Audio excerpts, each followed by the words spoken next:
Look,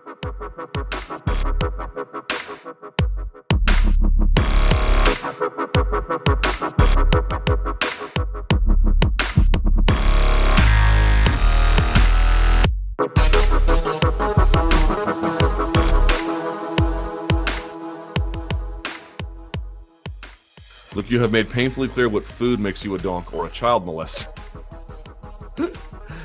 What drinks are exclusively for the lesser of this earth? Anything shown during a MMA fight. Right? Any ad during an MMA fight is basically something awful. More or less. Video games, I suppose, notwithstanding. But any food, you know, or any drink they show, guaranteed garbage. Just absolute garbage. Like, so for example, Budweiser. Budweiser is truly, I mean, if you're going to drink swill, right, which is what that is, why not drink a 40? It's got way more alcohol in it. It's because it's got more sugar. Sugar ferments, turns into more alcohol in the corn mash. Why would you drink, like, what? Like, there's nothing pleasing about Budweiser. There's no complex. It's the, shout outs to Damon Martin, it's the Martian of beers. You know what I mean? There's nothing complex about it. There's nothing interesting. It's cheap and easy. It's what it is. So if you're going to drink something cheap and easy, you need to get sauced up, chilling in the cut, man. Go for the, as my man E40 once said, Hurricane. Strong enough to start an engine, man.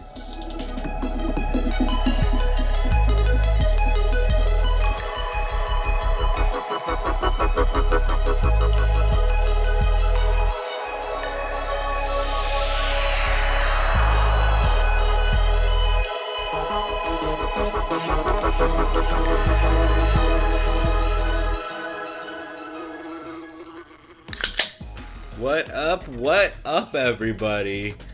We are back. It's the Sound of Violence podcast. This is Pulver. As always, I'm here with Chris Mandaffer. What up, bruh?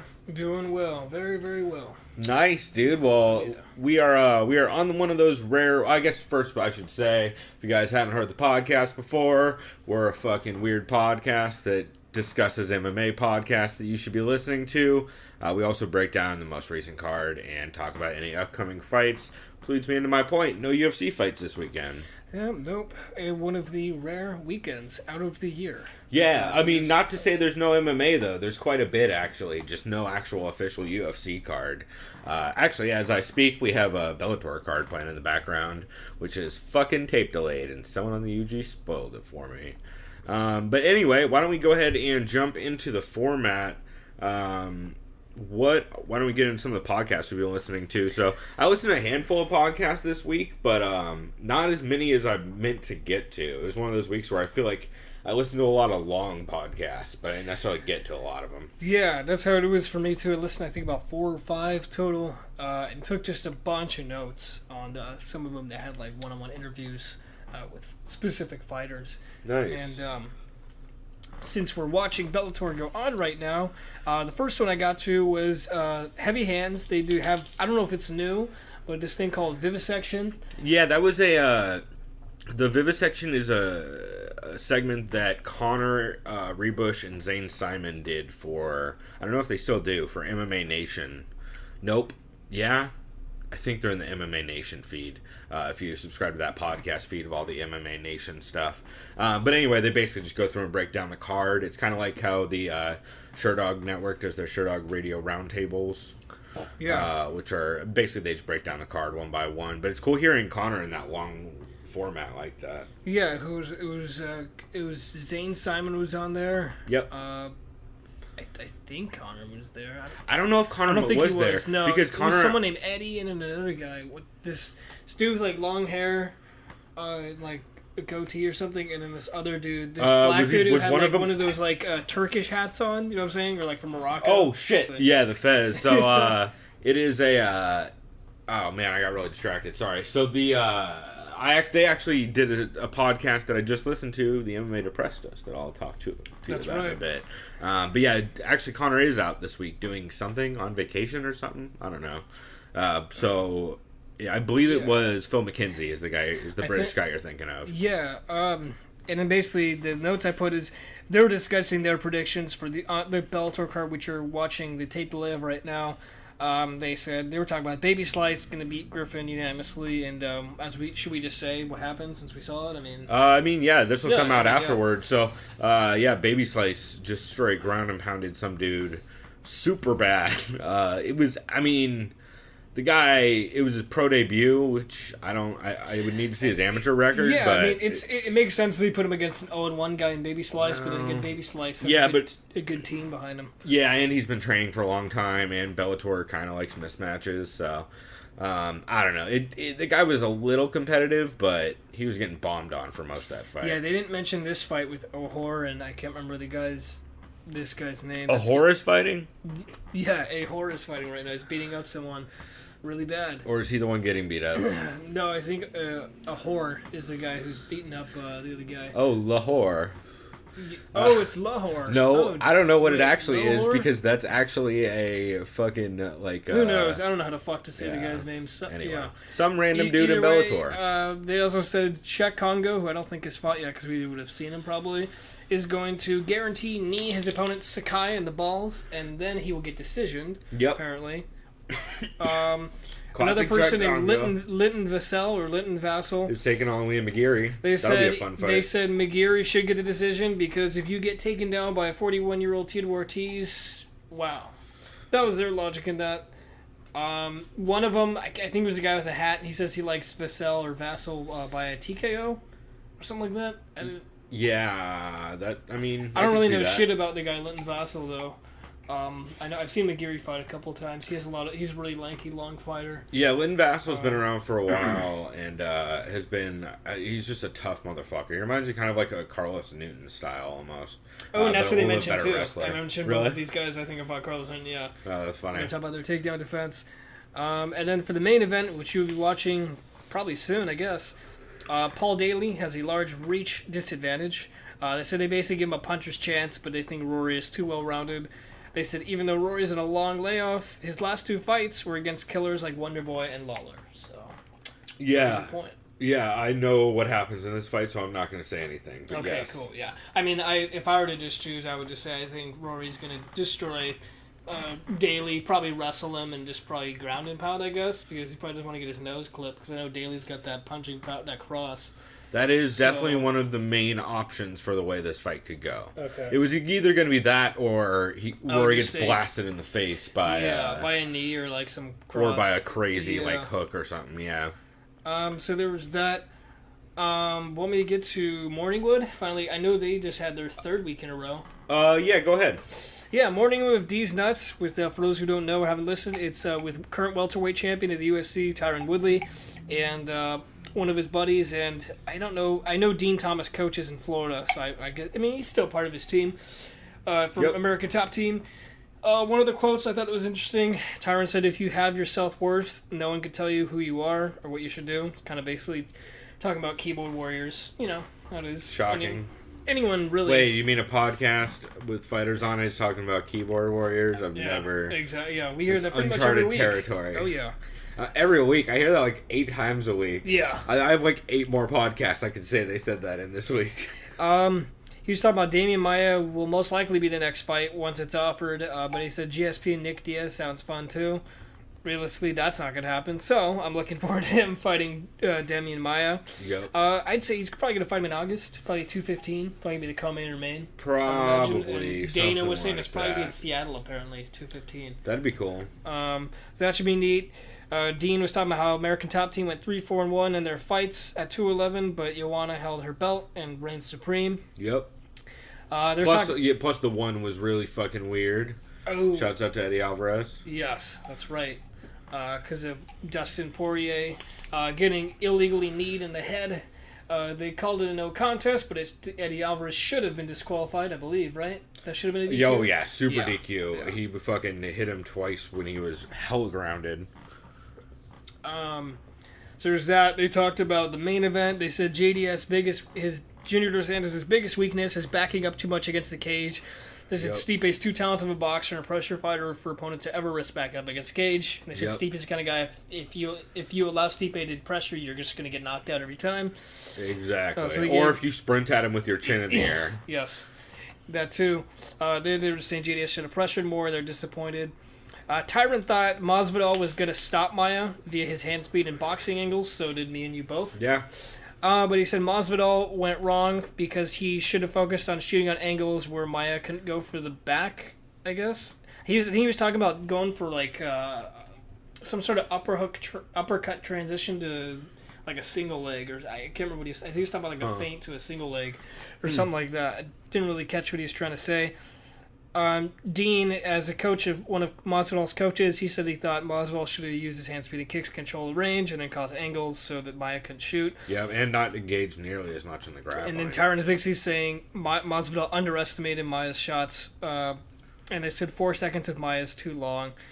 Masvidal should have practiced with someone who could replicate Maia's style of shooting because he isn't going to do a traditional wrestling shoot. Oh, I see what it was. Shoot uppercut to single leg like a wrestler does. He just goes straight for half guard every time. And as you saw in that fight, he kind of tripped him with that leg and then rushed him against the cage. And that's pretty much, that's how he got that decision. Tyron's very stoked for his fight against Maia. Says, I see holes in Maia's game and know exactly how to beat him.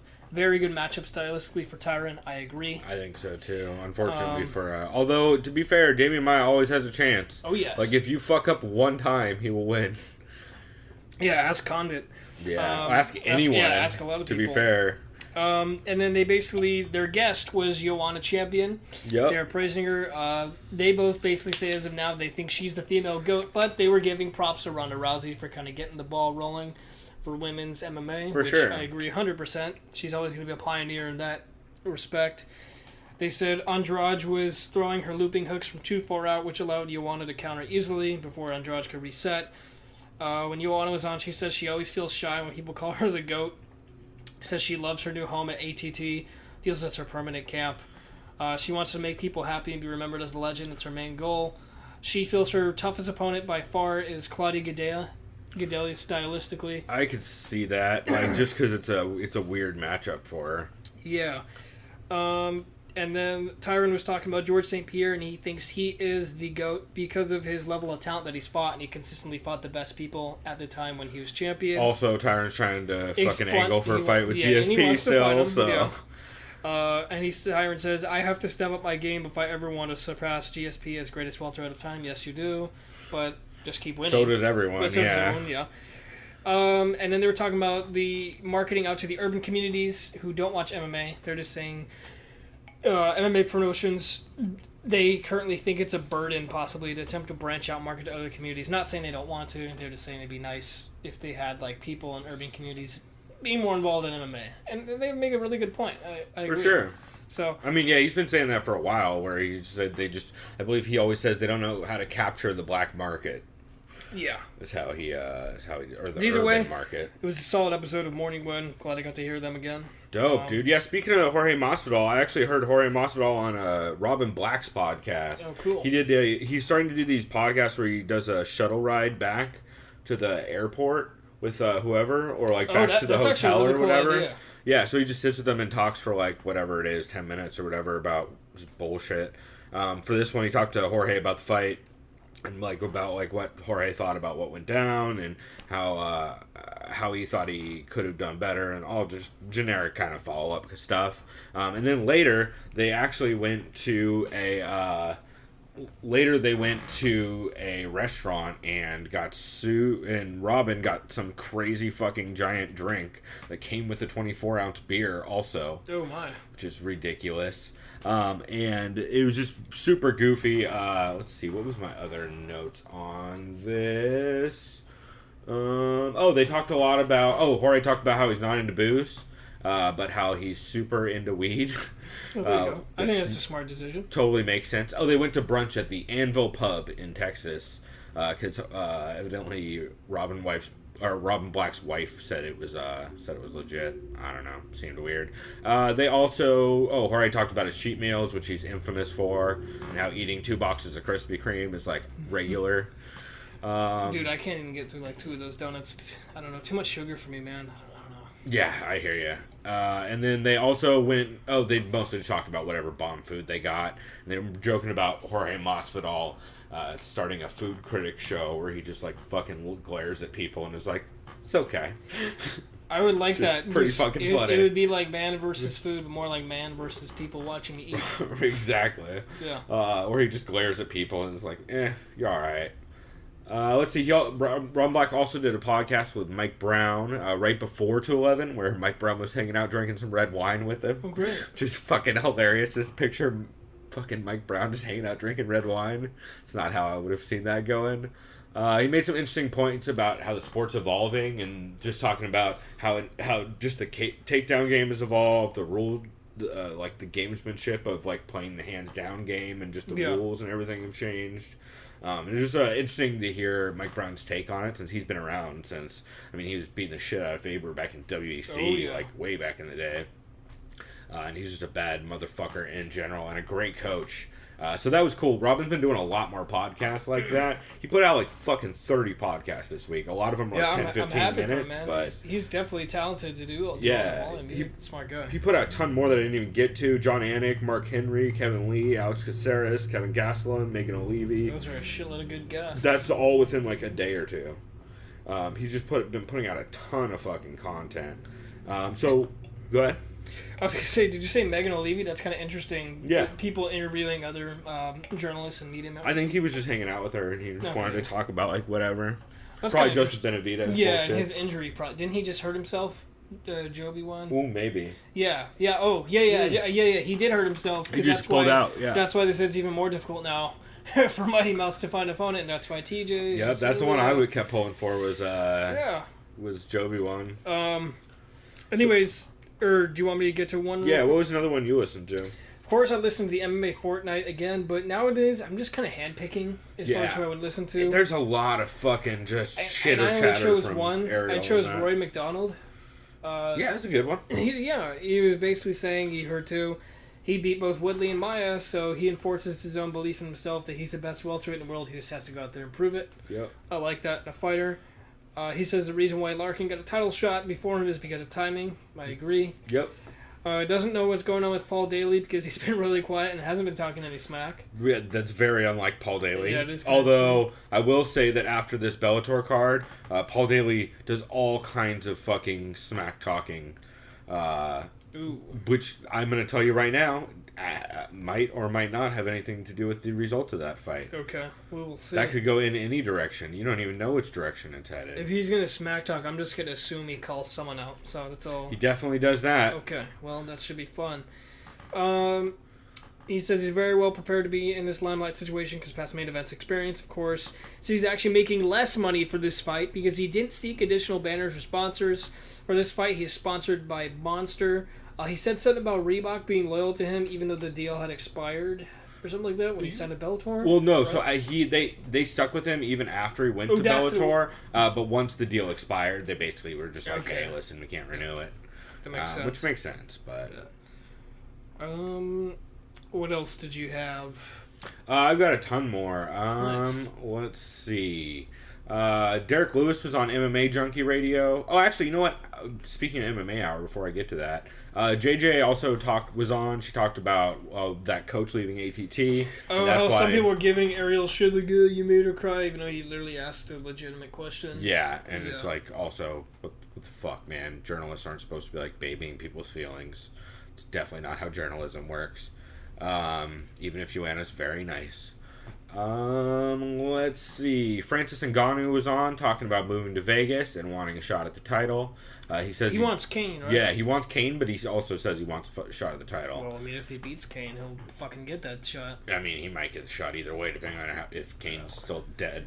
If he's still say, I'm actually like, I wouldn't be surprised, unfortunately, if Kane doesn't fight again. I hope we see him again. Because he was fucking great in his last fight. He broke himself again. Honestly, just can't stay healthy, especially when you're that big. Although I heard he's helping DC for DC's next camp, is the rumor. That's what DC actually, I think, said somewhere. Well, that's great news. Tyron was on. He made some sweet backpack jokes. Oh, I saw that I follow him on Instagram. Yeah. He's like working out, doing lifts with wearing a fucking backpack. Yeah. I also saw on the Fox post show of 211, Brian Stan gave a 100-pound backpack to Tyron to wear on the set. Oh, God.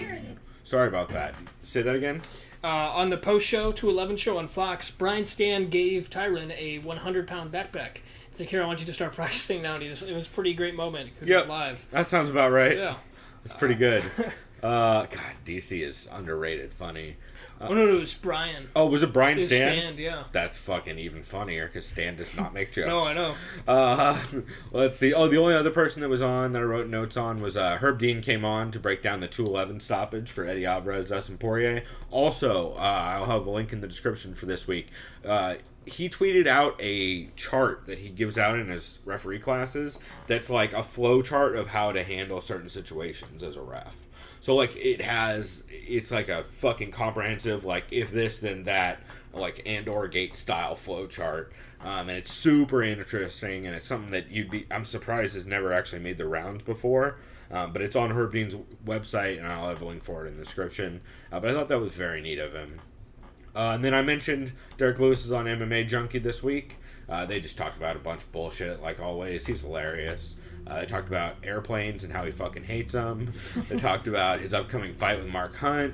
And they fucking George of that show, the main host, just kept saying the word sack dance, like for what someone does after they sack a quarterback. Kept calling it a sack dance. How about just celebration? Or there's like a billion things you could call it. Sack dance is not the one I would generally go with. But he went with sack dance, and Derek Lewis said that he's going to do a sack dance after he knocks out Mark Hunt. Which, okay. Sure. I just like the idea of... Oh, Derek Lewis also said that make sure your wives don't watch. Oh. So, it's like, all right, well, sure. Yeah, bro. Let's see. I think that's all I had on that one. Did you have some more stuff? Yeah, Submission Radio. First time I've listened to them in probably months. I love them. I wish their episodes are so long, it's hard for me to get to them. Just because they... Yeah, I listened to full 20 minutes. They had TJ Dillashaw on. They were talking about the UFC press conference, the summer kickoff that they have. Dillashaw said he was on the way to the airport, and he got a text message from his wife saying, by the way, Cody Garbrandt's not going to be able to make it, so they don't even want you to show up now. And I was like, oh, great. So for all the people who don't know, Cody Garbrandt has had back issues since he was wrestling in high school, and I guess it's caught up to him now, so he's getting stem cell treatment in Germany. Yep. Hanging with the boys there. Hanging with the boys, which was almost... I made a sweet shirt graphic for the really dumb MMA Tycoon game. Was that going to be the picture for the podcast, possibly? It was, until Reebok put out... You know what? This is a good segue. Chris, you want to see what the fuck Reebok put on their website recently? Let's see. So if I go to this... Chris, go ahead and describe to the people what this is and verify that I'm actually going to Reebok.com. Yes, he's going to Reebok.com right now. Okay. Now look at what this is. What the fuck is that, first of all? Reebok is officially now selling rompers for men. I was going to say, is that a romper? It's called the Re-Romp.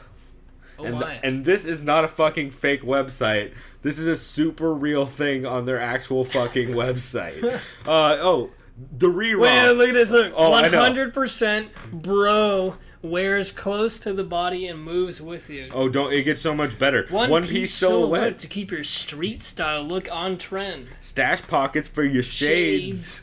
Reflective zipper and hood lighting to keep all eyes on you, homie. That's right. Now let me describe the product for you according to them. The Re-Romp, built for bros. The Re-Romp will keep you cool in more ways than one.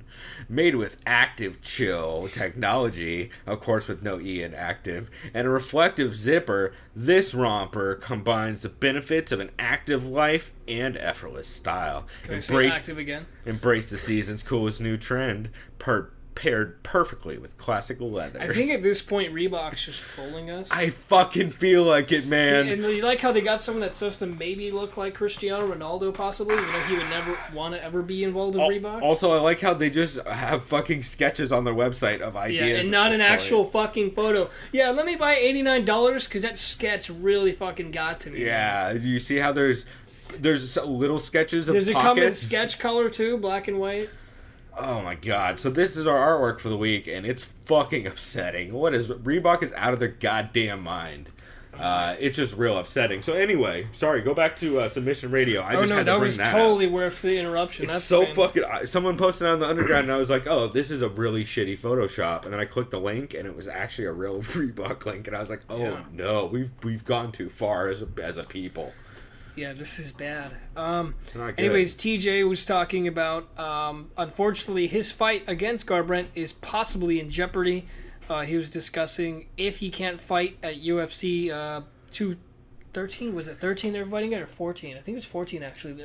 No. 13. It was 13, yeah. July 8th. Yeah. If they can't fight, he wants to fight Demetrius Johnson at 214 for the flyweight belt. He says he can make weight. Because he was tweeting out pictures of a fucking Mighty Mouse, like the cartoon. Yeah. I would love to see that fight. I think a lot of people would, because then Mighty Mouse would get his pay-per-view points more so than he has ever before. And that would be amazing if he did beat TJ for that record-beating thing, because that would pretty much just engrave him as a GOAT. Yeah. Or the GOAT, possibly. Yeah, it'd be legendary. It'd be great. I hope this actually happens. That's just wishful thinking on my part, because TJ was telling Submission Radio, he's like, oh, Benavidez is hurt right now. Who's next? Ray Borg? He says he doesn't think DJ is worthy of the number one pound-for-pound ranking unless he fights other pound-for-pound ranked fighters such as himself. That's a good point. It says he'd like to fight him on the 214 card. He says he would also continue to pursue 2 belts even after beating DJ. Good luck with that, because that's hard enough as it is. Respects DJ as a person and as a fighter. He says he respects, he doesn't talk trash, but the reason he isn't a draw is because there's never a good story behind his matchups, because the people that he usually fights are unknown. I mean, I wouldn't necessarily agree with the unknown part, but they're not like household names. Yeah. No one at 125 really is, except for him. Then they ended it by asking him about his experience on The Ultimate Fighter. He says he has enjoyed watching the show now while it's on TV, because he enjoyed... The most fun he had was being a coach. He says it's endearing to see his hard work pay off and his fighters do well. Well, especially since they're fucking creaming. Oh, yeah. What are they, like 5-0 or 6-0? 5-0 right now, yeah. Yeah, pretty good. Good job to him. He says, basically says, I want to look back on my career and know that he handled himself in the way he wanted to. Basically, not embarrass himself like Cody did on Tough. Yeah. I mean, TJ hasn't yelled hanging with the boys 8 times yet, so he's definitely not embarrassed himself as bad. And then I was going to say, speaking of Tough, I saw the new episode. I think you did as well, right? How did you like seeing Cody and the boys get facials via balloon in the nose? That whole cranium. From a chiropractor, of course. Because fucking when you're already into one pseudoscience, you might as well go full fucking hog into all of them.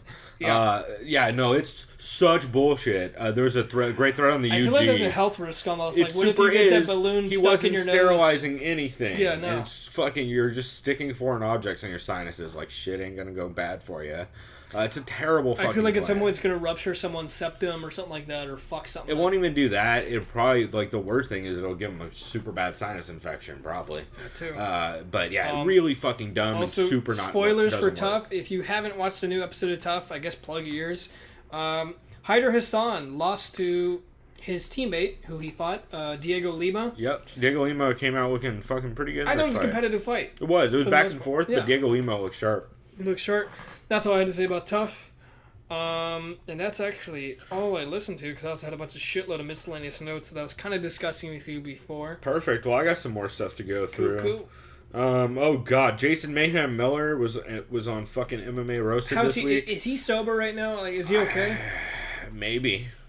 He's fucking still manic as shit and screaming into mics. I hope he's not on hard drugs again. I feel really bad. Couldn't tell you, because he's always been crazy, so I can't tell the difference. He didn't assault anyone. That's good. Yeah, so that's good. It was just fucking chaos. It was just classic mayhem being mayhem chaos. Jesus, it was just really all over the place, and Adam Hunter trying to wrangle him. Also, Frank Yeager called in, which was cool. Just being classic Frank Yeager. Let's see. Rogan did a plain recap for UFC 211. That podcast was pretty good. He sat down with Tony Hinchcliffe, a.k.a. Cyborg's favorite person. And they talked about Tony's love of Joanna Jędrzejczyk, because he fucking loves Joanna Jędrzejczyk. He's like super obsessed with her. They discussed the 3-person booth and how Rogan loves working with Dom in DC and wants to do one with Stan soon, which I agree with all of that. And then he also talked about how it was hilarious when DC was talking about how Ioane and Jacek should go to jail for the beating she gave Esparza. He's like, that literally had me dying laughing in the broadcast. So, pretty great. Knuckle Up did a great podcast, which is Eugene S. Robinson's podcast that he does with, I believe Kid Nate's on that one, Kid Nate. I believe he's on, I believe that's the show he's on with Eugene Robinson. Anyway, recap 211. His fucking audio was terrible on the intro, as it always is. However, it does sound like he is playing the music off of his phone into the mic, and he just keeps yelling and blowing out the mic. It was a funny bit, but it was just fucking rough audio-wise, so heads up on that. Quick note on Bushido Talk 161. Overall, I mean, fucking Nia was on the episode, so, you know. But John Hackelman did mention that he texted Ioane and Jacek's corner during the fight saying she needs to throw the counter hook more, and they sent him back a thumbs up emoji. That's great. So I was like, that's hilarious. Thought that was a funny note. Let's see. What else do I have?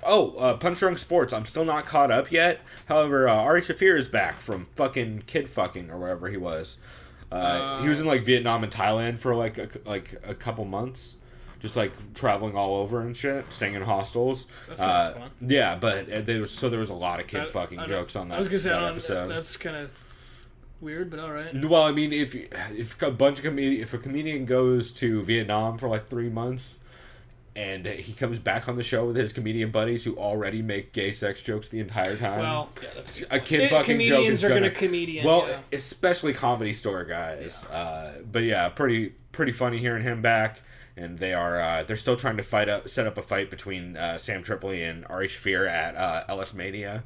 So I look forward to that. Hopefully, that one thing I like about Jason Ellis, he always kind of has those gnarly fights. Well, they've been they want to fight because they've been talking about fighting forever. They both just keep saying how they'll fuck each other up, and they both have no cardio. So it's gonna be hilarious. I don't know if it ever actually happened, but I think I remember Jason Ellis had Nick Swartzen fight like David Spade or someone random. Sure, yeah, some weird shit. That sounds about right. Nick Swartzen got his ass kicked. That's also great. Sounds about right. Yeah. Let's see some other quick notes. I'm not going to go through everything. Luke Thomas live chat is actually going to be one of our clips. It might be the next clip that we do for the going into this next break. But anyway, he talked about, again, to recap UFC 211, and then he told everyone who drinks Budweiser to just drink Hurricane or 40s. A lot more sauced up in the cut references like he likes to do, and he just was shitting on Budweiser, and then he starts naming off a bunch of good beers like Allagash White and stuff like that, and you're like, what? This is the weirdest MMA podcast ever. I think he just used that as a segue. Let me name beers I like. Yeah, basically that's what it turned into, because someone brought up Budweiser, and he's like, if you fucking drink Budweiser, you might as well just drink Hurricane or 40s. And then he did some I forget who has this rap about Hurricane. I want to say somebody from the Bay. Anyway, pretty good. Ben Askren was on 5 rounds with Brett Okomoto. Classic Ben Askren. He's talking about how he's about to leave for his fight for one that happens next week. All I'll say is, dude, I pray that someday Ben goes to the UFC. Please, or at least back to Bellator. I feel like his talents are getting wasted in Singapore. That's where one is, right? They're kind of all over, but yeah. Let's see. Yeah, he just talked about that. They talked about how there is no fucking women's division. Like, there's no depth at 145, and like they always talk about. Like the fact that Jermaine Durandamy in the UFC had to make her Instagram and social media set to private because everyone harassed her by calling her a fraud. Right. You mean that division? Yeah. A lot of that stuff. Speaking of which, fucking Cyborg was on the Big Brown Breakdown this week, which was real upsetting. Of course, Ray Elby was on as well, talking over Cyborg and all kinds of bullshit. That's brave right there. He's fucking... Yeah, he's not the best. I'm not a big Ray fan. But yeah, they talk about exactly what you think they would talk about. Brendan fucking brown noses most of the show, and just seems to never bring up the steroid Brandon thing. Brown. Yeah, Brandon Brown. And speaking of Brendan Schaub, he was on Joey Diaz's podcast. They talked a lot about crazy Colorado stories and about how let me pronounce it like Joey. Joanna Chun check. Or no, Chuna check. Do you remember what he called Stipe last week? Stiopich. Yeah, Stiopich. Yeah, I think he called him Stiopchich at one point too. Oh man, real goofy. And then I think the only other one I had notes on, Believe You Me was pretty good. Then the only other one I had notes on this week was the MMA Depressed Us, which is fucking hilarious. And that is actually, maybe this will be our. I think this will be our break for the upcoming one. Anyway, Connor is out, so similar to Victor is the guy who was hosting, I believe. Okay. Which is the guy with the fucking shitty hat. Oh, yeah, that's... I actually wrote down Victor is co-hosting, but wearing a Curious George red hat with a tassel that no one is addressing. Exactly. And I was fucking bothering me the entire time. I kind of liked it, to be honest. It's kind of funny. Also, he pronounced the word voila, like viola. Oh, great. And then he made a terrible Transformers movie reference. Oh. So, not great. They did talk about Hall Maynard, which was pretty much as expected. Because if you guys don't know, MMA Depressed Us, they go through and watch old fights and commentate them. It's fucking hilarious. By the way. Nice. So they did have a great quote, though, which will be our break. One of these two. They talked about how one of the fights was the MMA version of white people breakdancing. Great. Which, yeah, checks out. And then they had the Vitor Belfort fight against Sakuraba, where he pulled guard like 8 or 9 times around. Oh, yeah.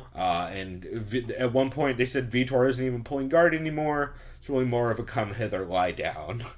I was like, yep, that checks out. So pretty good episode overall, and I definitely recommend checking it out if you want to watch bad MMA. So that is, I think, all the podcasts I had to bring up this week. That was it for me, too. Perfect. Well, we will go ahead and wrap this segment here. Coming up next, we will briefly recap the Bellator card that is happening right now. We'll talk a bit about UFC 211. And then, since we have I want to talk briefly about Invicta in that segment also.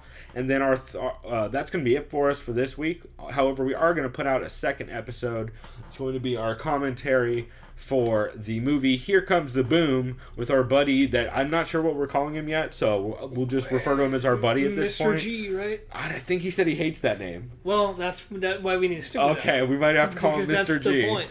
All right, well, so look for Mr. G coming up in the segment here. Or we could just call him like G Pilot or some shit. Something with what he does. We'll figure it out. So look call for him G5. Yeah, or G6. How about that? Yeah, no, yeah, exactly. That's even better. Exactly. All right, yeah. So G6 will be here in a bit, and look forward to that. And here is a clip about Vitor Belfort's Come Hither look.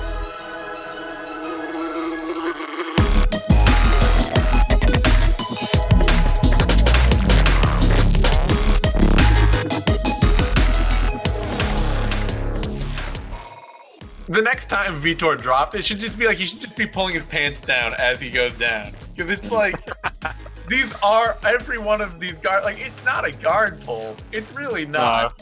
No, it's flopping. It's like a come lay with me drop to the mat. Yes, come hither. Yes. There's nothing about his position on the mat that suggests. Little dancey thing that Sakuraba was doing there. He's kind of moving from one side to the other. Yeah, Saku's waving his arms like they're flying chairs, basically.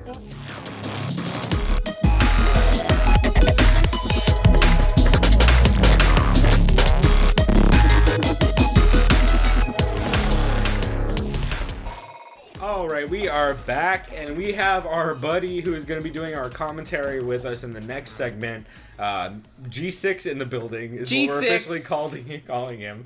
So, G6, how you doing, buddy? I'm doing great. How are you? I'm pretty good. We've had a couple beers since we had to wait 8 hours. Here, cheers. Since we had to wait 8 hours for the fucking Bellator card to finish. Yeah. Holy shit, that sucks. I guess that's how the British run things. I guess, because their Bellator cards over here aren't like that. Oh, you know why it's long? They have to factor in tea time. and tape delays. Yes. And the black guy lost. Shocker. Spoiler alert. Yes, spoiler alert. Also, who knows which one? There was more than one on the Which card. one? G6. So we're gonna recap some of the 211 card, which actually G6 was in the building for when we were watching it, and then we're gonna go over the Bellator 179 card, which we just watched, which we're only gonna mention briefly because it was fucking brutal. Let's see. I'm gonna skip the first 2 fights because I don't really have anything to say about them. Girl names. Well, I don't know how Godzimmerod and Tiggleoff is a girl name, but Or Gabriel Benitez. I'm reading Jessica. okay, That's where we're starting. So the third fight, Jessica Aguilar and Courtney Casey. Is that the 11th fight, actually? Well, no, that's no that the okay. This is G6 in the building, y'all. This is what happened. This is a great plan. On the one that says number 3. Yeah, this was a great plan to get him drunk before we did this. So Courtney Casey took on Jessica Aguilar. This was basically a story of Jessica Aguilar not knowing how to pass fucking like that.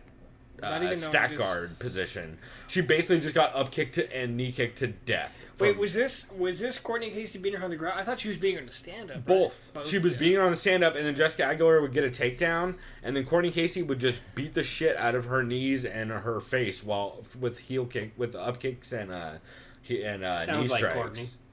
Yeah, exactly. Overall, I mean, I thought it was a fun fight. It was a good description of. We should say there's not the hardcorest of MMA G6, fans. yeah. Bullshit. Oh, G6, which I'm gonna have to edit back in. Fuck, there's gonna be a lot of that in this episode. You know Courtney's dumb because she doesn't even know how to spell her name.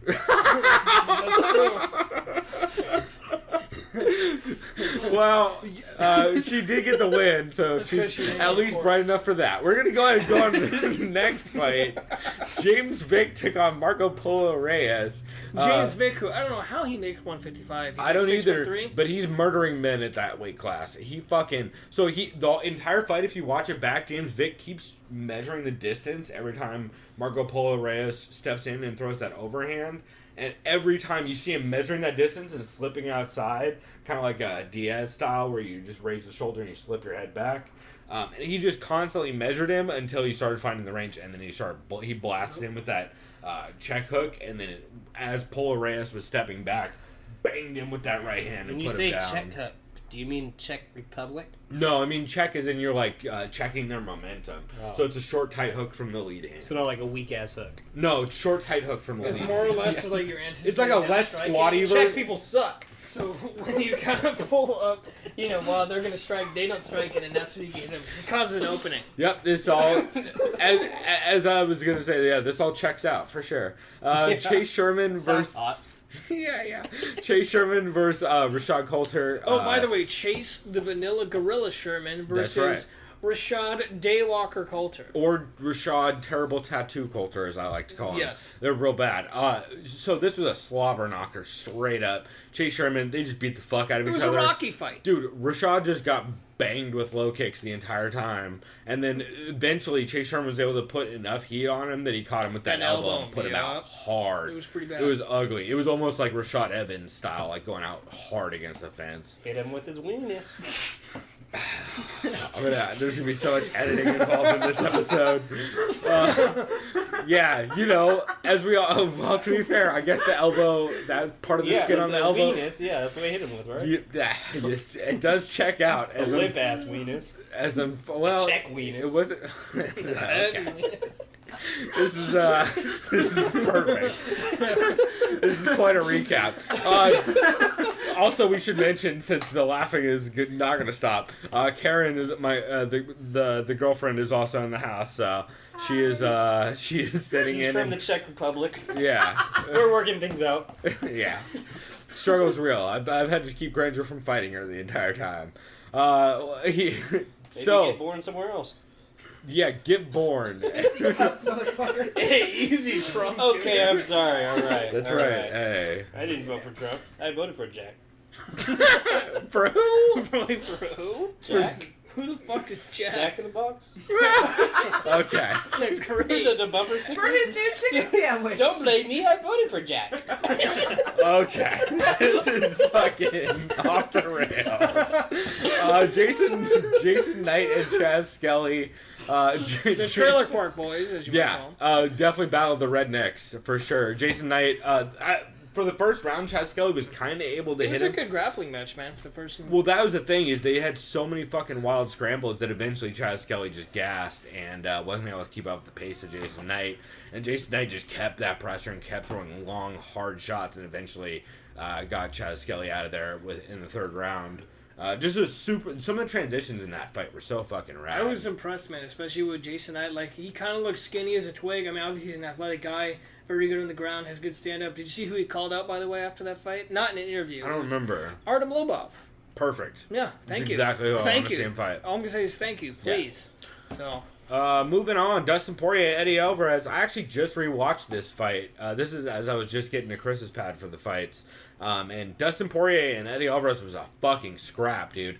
Dustin Poirier pieced him up like a little bit in the first round, but that fucking second round was like headed toward round of the year contender, where Dustin Poirier was just blasting Eddie with everything, and then Eddie would just come back and hit Dustin with like some crazy heavy shot, and they're just both wobbling around.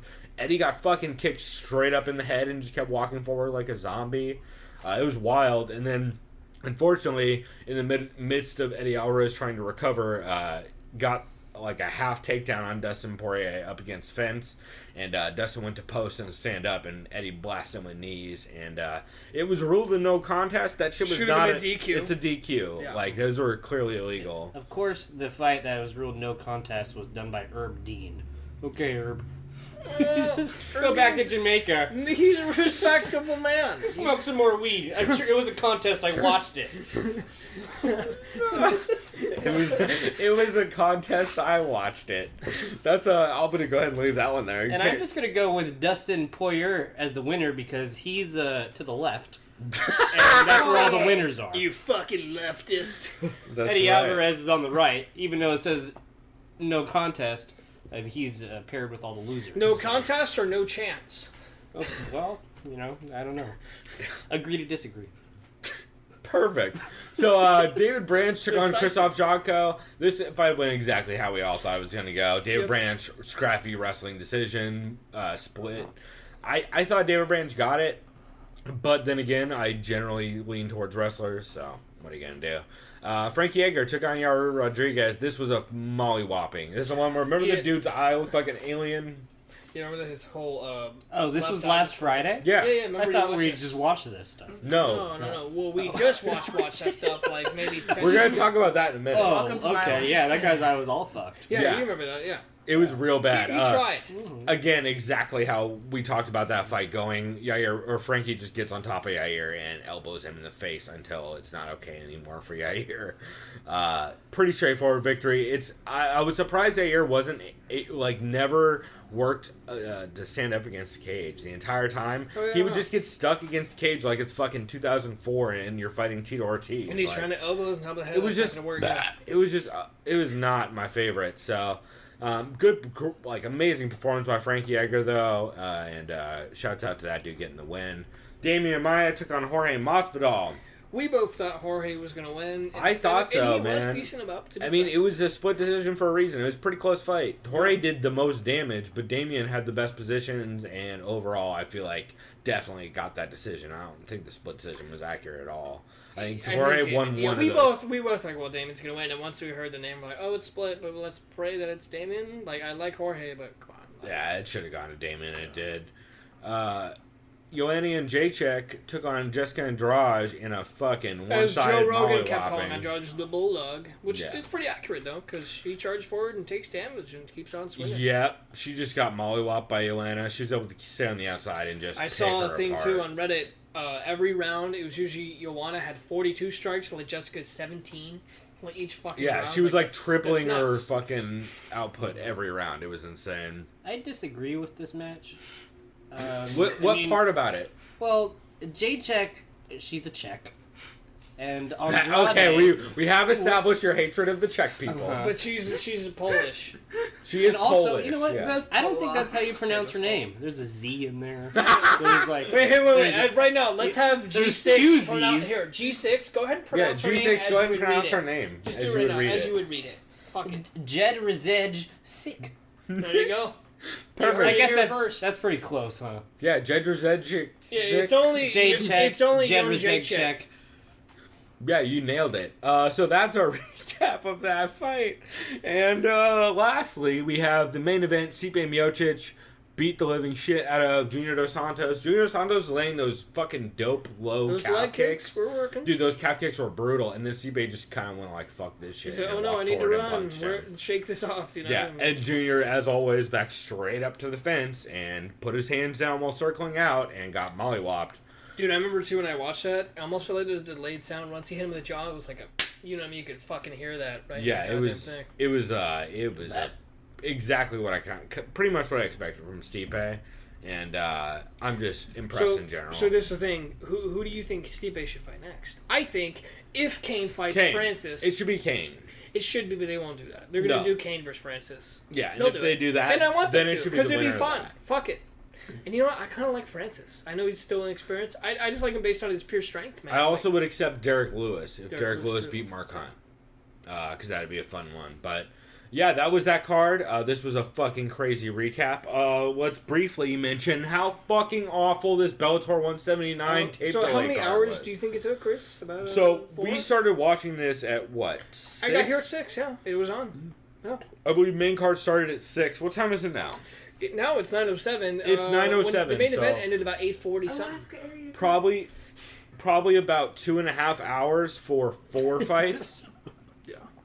5 fights, to be fair. It was bad. So 2.5 hours for 5 fights is fucking brutal, especially when most of them, like what, 3 of them only went 2 rounds or less. Oh, and shouts out to the constant commercials from Taco Bell. Oh Trying my to try God. their chicken nachos. Some Yeah. bullshit. You haven't tried it yet? I have not. See, thank you, G6. And now I probably should. They're pretty legit. Chicken nachos? He surprised me with them the other night because that's just the most romantic grand gesture. And I will have to say they are pretty fucking legit. We heard it here, folks. Karen and G6 endorse it, so I'm going to have to try it. That's Taco right. Bell chicken nachos. Also, I recommend weed with them, because That was pretty much the only reason they what were do you legit. do when That eating helps. Taco Bell without weed? Anything else. Yeah, that's true. I recommend weed with food in general. Baby Slice beat up. Take off your shirt first so you can see yourself in the mirror while you're eating them. That's right. I don't want to feel bad about myself. Okay, don't do that. Yeah. I don't want you to kill yourself. Well, I don't know. Unless you're Czech, then he super wants you. Well, then you know what? Then Then take he off your wants shirt, you eat to. those fucking nacho And chickens in listen, front of the man, mirror. and listen Have to that his heart buddies. attack. And think about me. Then I'll be your last thought. That's right. G6. You're just thinking about planes while you die. He was right. So.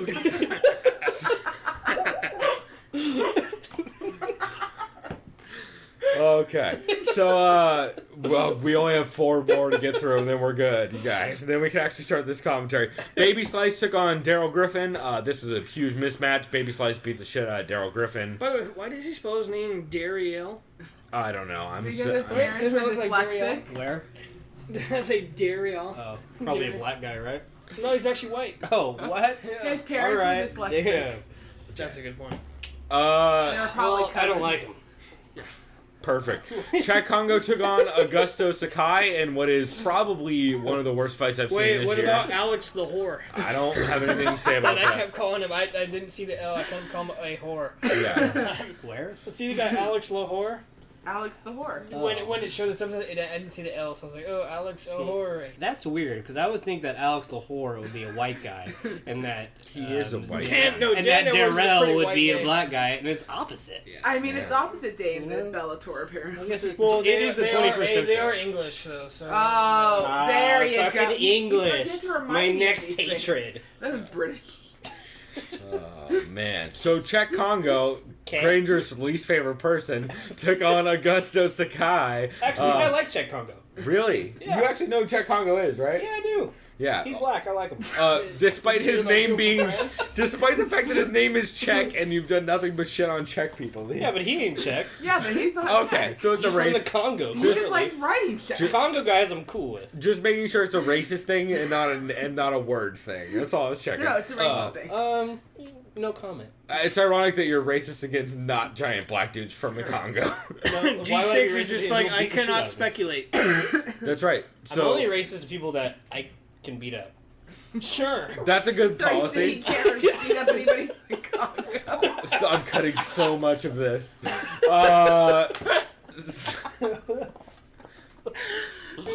All right, so Czech Congo took on Augusta Sakai. Exactly kind of what you figure it would be. Czech Congo just Zero holds the knees game to the against. balls, right? Zero knees to balls, which is insane. Yeah. But he did hold him against the cage the entire time and just wrestle fuck him to death. Go for it. Linton Vassell took on Liam. Wow, that was quiet. Go ahead and get a beer. You're good. All right, so Linton Vassell took on Liam McGeary. This was, again, kind of exactly how you thought this fight would go. Linton Vassell piecing up Liam McGeary a little bit on the feet, getting top control. Liam McGeary scrambling a lot. Although Chris, I don't know about you, I was kind of surprised he got the arm triangle in the third. I thought it was going to go to decision. I did too. I thought did not. decision both ways. I did not see Liam getting tapped in this fight at all. That was really surprising. But I think he just basically put the pressure on and gassed him, and Liam eventually gave up the head and arm. Tough fight though, and it was one of the more entertaining fights on a super lackluster card. And then although there was a good knockout in the early prelims too, that I don't remember who it was. And then Roy McDonald took on Paul Daly, caught him with an RNC in the second. This fight went exactly how I thought it was going to go. To be fair, I thought Paul Daly would have a little bit better takedown defense. Yeah. Which I guess I should know better than that, having watched any Paul Daly fights where he fought a wrestler. But he's just been killing people so badly that I thought he'd at least just not get taken down in the first 30 seconds of every round. The thing that makes sense in it is obviously Rory fights the winner of Liam at Larkin. I mean, obviously, right? I mean, got to do it. Yep. Yeah. I think, that was already kind of the plan, but especially since Rory won, I think you have to set that up. Yeah. So, and I think he wins. It depends on what Larkin looks like. Oh, that's good. Larkin versus Mandy, then he's got a good shot. I think it'll be an interesting fight, and I'm definitely excited for it. So, you know what? That is going to wrap our podcast. Hold on. Oh boy. My illustration of the main event is imagine an Oreo cookie. And then you take off one piece of the Oreo cookie, and then you put it on the table and just watch it for like 20 minutes. That's what the fight was. Oh, Jesus. By the way, yep. You're not wrong. He fucking happened. Smothered him for 2 rounds. You're Cream not wrong. wins every time. Oh, this is why we have. As long as he's not check cream. As long as he's not check cream. This is exactly why we have G6 on the podcast, y'all. So that is going to wrap this segment. Cash rules everything around me. Cream does get the money. Dollar bills, y'all. So that is going to wrap this podcast. We are going to record a commentary podcast this week since there's no MMA fights, or I should say UFC fights. Briefly, I should mention Invictus tomorrow. Pretty dope. So a chick who just beat Chris Stanley back in October is taking on Andrea KGB Lee. That'll be fun. Oh, yeah, pretty good main event, and Roxanne is fighting on that card as well. My cousin's fighting you guys, so... Yeah, so look forward to all that. That'll be cool. I definitely recommend... No, she's Italian. I do recommend checking that out, though. She's not Czech, though. Sicilian, you mean? No, Italian, not Sicilian. Fuck the Sicilians. Sorry, Sicilians, but no. But I'm going to wrap that one there. And we are going to go ahead and jump into our Here Comes the Boom commentary, where I can actually let just fucking G6 go off on a rant, which he's clearly been looking forward to doing. So look forward to that. If you guys have not, I believe we talked about it on the show, but I've never seen Here Comes the Boom. I've never seen it. Here Comes the Boom stars wannabe Chris Farley and Salma Hayek, which is wonderful. So yeah, also of course Kevin James, Boss Rutan, and G6 has seen that. He's the only one in here that's actually seen that movie. A long before. time ago, though. Yeah, like a good 10 years ago. Almost. I don't remember or what 5 happens. years, I guess. I don't think Salma Hayek's in it. I'm actually just. I have no idea. I don't Wanna be remember. Selma Hayek. No, I said I wannabe wish. Chris Farley. But I don't Salma think Hayek's she's one of the in ring it. girls. Yeah, probably. Anyway, we're gonna wrap this here, and we'll be back. We're gonna post that if you guys want to listen to us drunkenly watch Here Comes the Boom and make a bunch of shitty Czech references, definitely look forward to that. And we will be back next week. Apart from that, we'll be back next week, of course, breaking down. What card is that? Do you remember? Oh, Alexander Gustafsson versus Glover Teixeira. That's going to be a weird one. Yeah. Oh, boy. Look forward to a lot of fucking European fighters that no one knows the name of. Vikings. That's right. So, and Derek Lewis, I think, is on that card, isn't he? I believe so, yeah. He fucking always goes to the weirdest... No, he's his own card. Oh, he was supposed to be. You're right. Yeah, that's a big got card. Moved. Anyway, like I said, we're going to wrap it there. Also, we are going to be drinking a lot harder and smoking a joint during the commentary, so full disclosure, be forewarned if you're lighthearted, maybe not the one for you. Just listen to me. Yeah, just listen to G6, y'all. We're wrapping it here. Look forward to that commentary. And until next time, everybody, go do something decadent. We out. Bye.